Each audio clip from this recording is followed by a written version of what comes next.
What's the GMC Sierra like to live with, and how does it hold up after a couple of years on the road? In this video, I'll share my honest opinion about how this half-ton truck has held up, as well as the typical problems associated with this platform. Instead of making your buying decision based on a video of a brand new vehicle, I'll show you exactly how this truck has held up after some actual time on the road.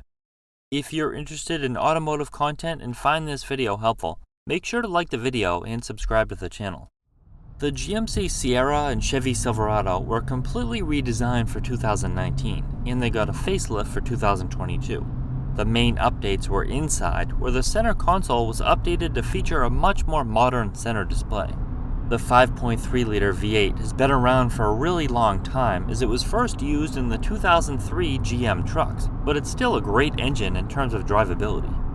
With 355 horsepower and 383 pound-feet of torque, there's plenty of power for normal driving, and it doesn't feel like an inferior engine when it comes to acceleration.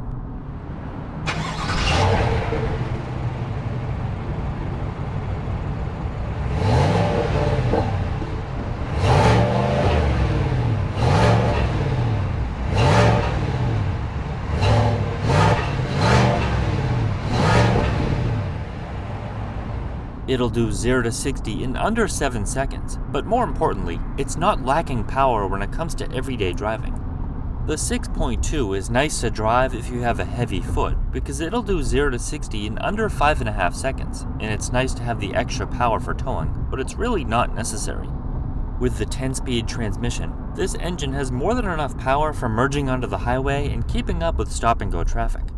The transmission does a great job shifting at the right time when you want to drive fast, because it doesn't hold onto the gears longer than it needs to. The 5.3 has plenty of power for towing, and the transmission does a nice job keeping the engine in the power band. It doesn't have the low-end torque of a turbo or diesel engine, with the maximum torque being at 4,100 RPM, so it does like to rev when accelerating and going up hills, but it sounds incredible when doing it.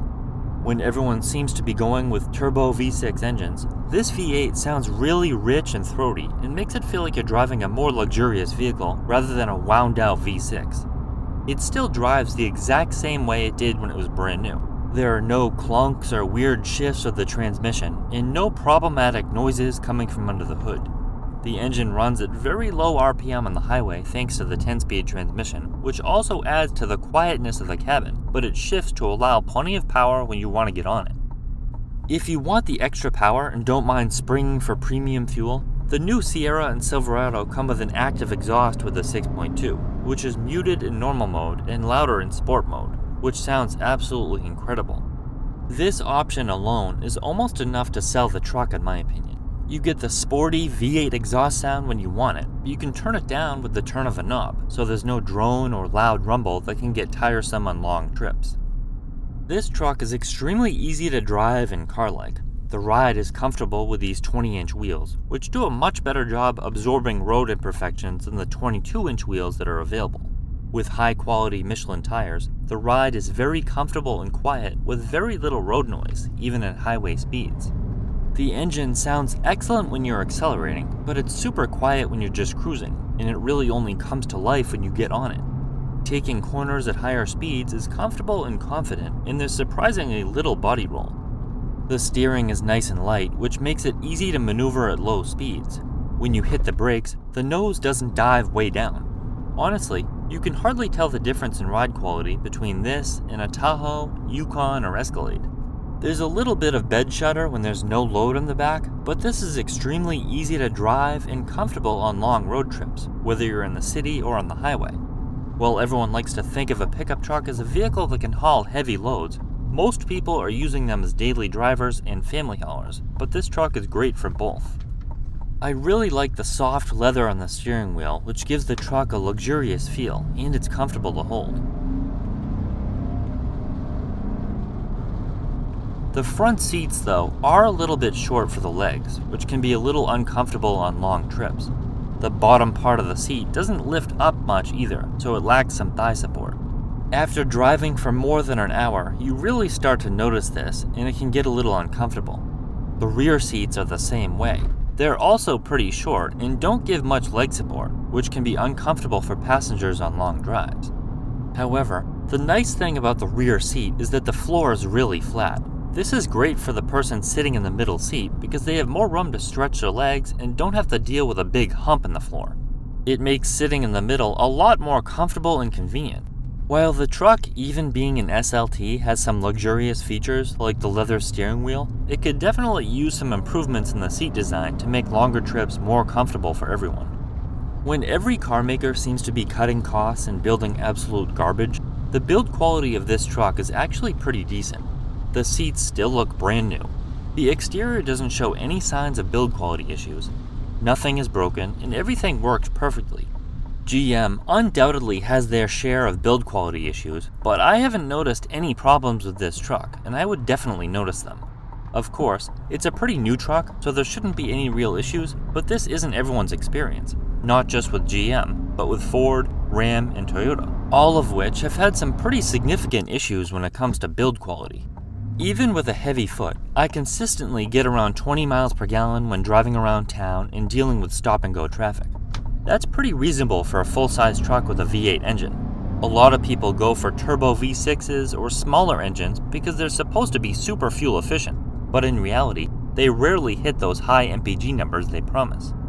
Plus, those turbo engines get really thirsty when you're towing something or just want to drive in sport mode. This V8, on the other hand, manages to stay pretty efficient no matter how you're driving it or what you're hauling. Whether I'm driving around town or really getting on it, the miles per gallon is pretty stable. There haven't been any problems at all with this truck. Build quality has been great so far, but we'll see how things hold up after 5 or 10 years on the road. All electronics work perfectly, there are no hardware issues, there haven't been any repairs needed or glitches with the engine, and the transmission has been flawless. That's not to say others have had the same experience. There are plenty of people out there that have experienced significant problems, especially with the engine. Ever since GM has been using active fuel management in these V8s, there have been consistent lifter problems. Basically, the engine switches from 8 to 4 cylinders when it doesn't need the power, and that supposedly saves fuel. Some owners change the vehicle settings and turn off the active fuel management, but the issue seems to be with the lifters themselves, so even turning this feature off doesn't guarantee the problem won't arise. This lifter failure has happened to people at 500 miles, 5,000 miles, or 70,000 miles when their engine is no longer under warranty. With the pricing of these new trucks, there shouldn't be any issues for a long time, but again, they just don't build them as reliably as they used to. Ram, Ford, and Toyota all have some significant issues when it comes to reliability, and they aren't just problems that pop up with 100,000 miles. These problems can arise pretty much right away. The Ram has had ticking issues with the Hemi V8, which has been a problem for years. Ford has cam phaser issues, among others, and Toyota has had major engine failures with the new turbo V6. Even though this truck has potential lifter problems, it's not the end of the world when you take a look at the problems with other trucks. On top of that, GM trucks are the best-selling vehicle in the country. The Ford F-Series technically is the best-selling vehicle in the US, but when you combine the Sierra and Silverado, GM outsells it. In 2023, GM sold about 850,000 trucks, and Ford about 750,000. With that many vehicles sold, there are bound to be issues. If you're in the market for a used one, make sure it has all the service records. It sounds simple, but you want to make sure the oil has been changed routinely and not at the high intervals suggested by GM. Stick to about half that to be on the safe side. Also, make sure other fluids have been changed regularly, including things like the transmission, differential, and so on.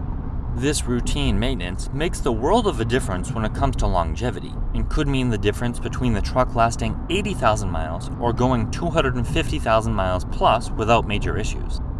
After a couple of years on the road, this truck has held up well as it should. It's enjoyable to drive every day, and so far there have been no problems in terms of reliability or quality. It's comfortable to ride in when it comes to quietness and ride quality, nice to drive, and you can't beat the V8 sound. If you're in the market for one, just be aware of the lifter failures and don't be surprised if even a brand new engine has problems. Otherwise, it's an enjoyable truck to drive every day.